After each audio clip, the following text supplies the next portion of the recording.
अस्सलाम वालेकुम जी, मैं हूं अदील रजा। आप देख रहे हैं मेरा यूट्यूब चैनल। जनाब, कहने को तो हम जश्न आज़ादी मना रहे हैं, लेकिन एक स्यापा पड़ा हुआ है। हमारी बहादुर पंजाब पुलिस ने इमरान खान की टी शर्टें गिरफ़्तार कर ली है। किसी शहर में उन्होंने तहरीक इंसाफ के झंडे गिरफ़्तार कर लिए, किसी शहर में तहरीक इंसाफ के रंगों वाले पुगाने गुब्बारे गिरफ़्तार कर लिए हैं। ये हमारी रियासत और उसकी सियासत का हाल हुआ है। कहने को हम इंडिया के दांत तोड़ के आए हैं, हमने झंडे गाड़े हुए हैं, हमने छिक्के मारे हुए हैं, हमने पांडे तोड़े हुए हैं, लेकिन हालात हमारे असल में कुछ ऐसे हैं। तो अब कुछ कह देंगे तो फिर नाराज़ हो जाएंगे सारे, लेकिन मेहरबानी करें। एक तो आज़ादी हम ऐसे मना रहे हैं कि समझ नहीं आती। 14 अगस्त कोई पाकिस्तान की फ़ौज ने जंग लड़के आज़ादी हासिल नहीं की थी। ये एक सिविलियन मूवमेंट थी, सिविलियन स्ट्रगल थी। आज इसको भी एक फ़ौजी इवेंट में तब्दील कर दिया गया है, जो कि मालूम नहीं, खैर शहबाज शरीफ साहब हैं तो कुछ भी इवेंट किसी भी तरह कन्वर्ट किया जा सकता है। लेकिन आज ये भी खलीक यानी साहब ने ट्वीट किया कि चलो जी 14 अगस्त पे भी कब्ज़ा हो गया, तो लग कुछ ऐसा ही रहा है, जबकि ये एक प्योरली सिविलियन इवेंट है, पूरी कौम का इवेंट है और इसको उसी तरीके से सेलिब्रेट किया जाना चाहिए था। लेकिन खैर मेरे जहन में एक डिफरेंट चीज़ आई सोच के, इस बार हमें बहुत ज़ोर से आज़ादी आई हुई है। जितने ज़ोर से हुकूमत आज़ादी बनाने की कोशिश करी, तो ये आज़ादी है, ये तवज्जो हटाने की एक कोशिश है। एक तो मेरा आज का टॉपिक ये है। दूसरा मैंने बात करनी है, इमरान खान को माइनस करने की बात हो रही है, तहरीक इंसाफ का एहतजाज, और उसके बाद फिर चीफ जस्टिस साहब पे एक जो ख़त लिखा है हसन न्याजी साहब ने, वो बड़ा इंटरेस्टिंग है, वो बड़ा मज़ेदार है, उस पर भी बात करूंगा। लेकिन सबसे पहले मैंने कुछ पॉइंटर्स बनाए। आपको पता है तारीख़ी एतबार से तो मैं एक बड़ा पढ़ा लिखा आदमी हूँ, एक शानदार दानिश्वर हूँ मैं। अच्छा खैर, तो जनाबे वाला जेलस भी होते हैं करामत मुगल साहब मेरे से, मेरी दानिश्वरी से। नीचे पिछले व्लॉग में आगे कमेंट करके गए हैं तो एड्डा दानिश्वर मैं दसना है जनाबे वाला। सो आज़ादी इतने ज़ोर से हम मना रहे हैं, बड़ा अच्छा लगा मुझे। इस्लामाबाद सजाया हुआ था, ऐसे ही होना चाहिए सर। जैसे इतना टैक्स हम देते हैं तो जा के रखो, तुसी गंदा मंदा जहा रखा होता है।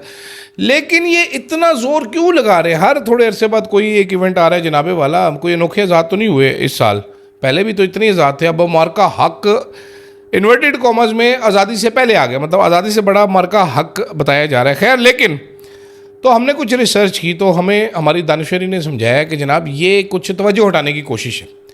तो हमने कहा ये कैसे होता। तो मैंने तारीख़ ढूंढने की कोशिश की, क्योंकि मुझे एक इंडियन मूवी मेला, आमिर खान की मूवी थी, वो याद थी, जिसमें उन्होंने विलन को पकड़ना होता है तो वो मेला लगाते हैं, तो विलन उसमें आके फंस जाए, और विलन को ये मालूम होता है लेकिन विलन फिर भी उसमें आके फंस जाते। तो मैंने ढूंढने की कोशिश की, फिर मुझे ग्लैडिएटर मूवी याद आई। फिर मुझे याद है एक सीरीज़ थी नेटफ्लिक्स पे स्पार्टकस के नाम से, तो मुझे वो आई। तो मैंने उस पर रिसर्च शुरू की, तो पता ये चला कि 264 BC बिफोर क्राइस्ट, यानी कि 264 कबल मसीह, रोम ने पहली बार ग्लैडिएटर मैचेस का इनकाद किया, आगाज़ हुआ। अच्छा, इनका मकसद क्या था जनाबे वाला? कि अवाम को तफरीह फराम की जाए। अवाम उधर बारिश नहीं हो रही थी, अनाज की कमी थी, अवाम बड़ी फ्रस्ट्रेटेड थी, तो तवज्जो हटाने के लिए। उसके बाद जनाबे वाला ये तफरीह का एक ज़रिया बनाया गया। इसके बाद 80 ईस्वी में रोमी बादशाह टाइटस ने कोलेसियम का इफ्तिताह किया, जहाँ पर बड़े पैमाने पर मैचेस वगैरह करते थे। मकसद इन मैचेस का अवाम का सियासी और इक़्तिसादी मसाइल से तवज्जो हटाना और हुकूमत की नाकामियों से दूर रखना। नाची जर्मनी 1933 से 1938 तक जनाब वो न्यूरम्बर्ग रैली एक उन्होंने की थी, बड़े न्यूरम्बर्ग रैली टाइप बड़े बड़े इज्तिमा किए, ताकि पार्टी की ताकत और नज़रियात को अवाम तक पहुँचाएँ, प्रोपेगेंडा करें। अच्छा, 1958 के दौरान नाजी हुकाम ने एक मुजाहरा भी किया था, जर्मनी के यहूदियों के खिलाफ कार्रवाई करे थे, ताकि तवज्जो दीगर मसाइल से हटाई जाए। इन प्रोपेगेंडा सरगर्मियों का मकसद होता है कि अवाम को हुकूमत के इक़दामात के हक़ में कायल करना और इनकी तवज्जो असल मसाइल से हटाना। 1986 में सोवियत यूनियन ने 1 मई 1986 को सोवियत यूनियन ने इंटरनेशनल वर्कर्स डे का जुलूस निकाला। उस दिन हुआ क्या था आपको पता है? उस दिन चेरनोबिल रिएक्टर फटा था, ताबकारी असरात फैल रहे थे, वो उधर जनाबे वाला वर्कर्स निकाल रहे थे।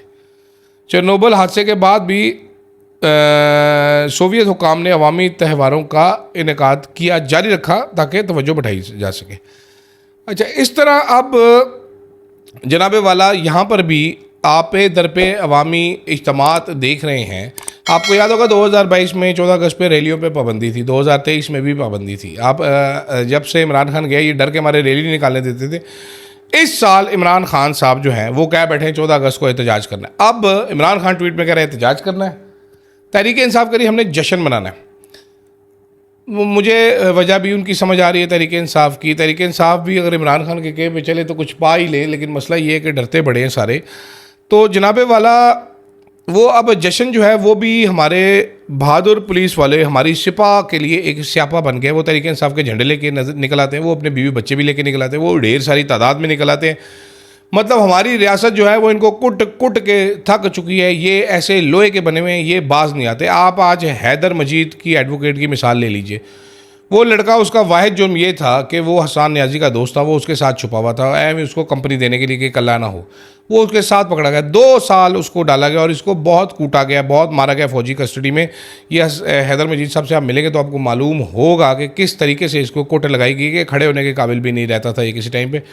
वो जेल से बाहर निकला, गुलपाशी जो फूल उसके ऊपर फेंकेंगे मनों के हिसाब से वो अलग है, वो इमरान खान के नारे जो लगाता रहे वो अलग है। वो आपके लिए वैसी शर्मिंदगी का बाइस है कि आपके जबर और फिसाइत का जो सबसे बड़ा आपका तरीका था कि हम फौजी ट्रायल कर देंगे, फौजी अदालतों में दे देंगे, जेलों में डाल देंगे, वो भी लोगों पे काम नहीं कर रहा।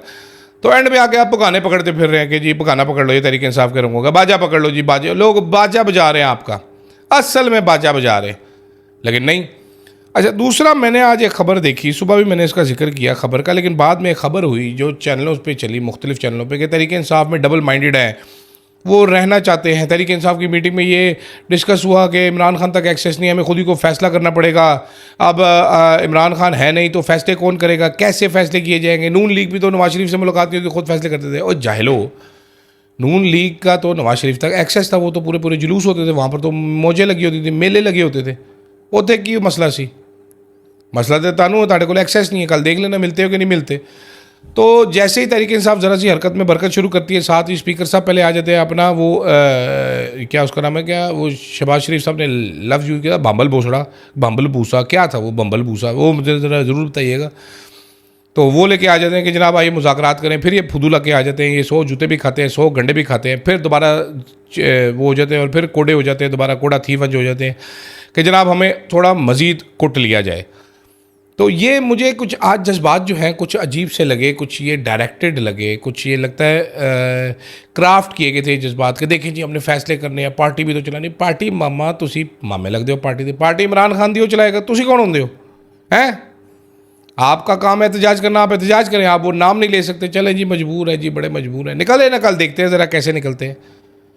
लोग तो निकल आएंगे, मुझे ऑलरेडी पता है, मैं देख के आ रहा हूँ, मैं इस्लामाबाद में ही था।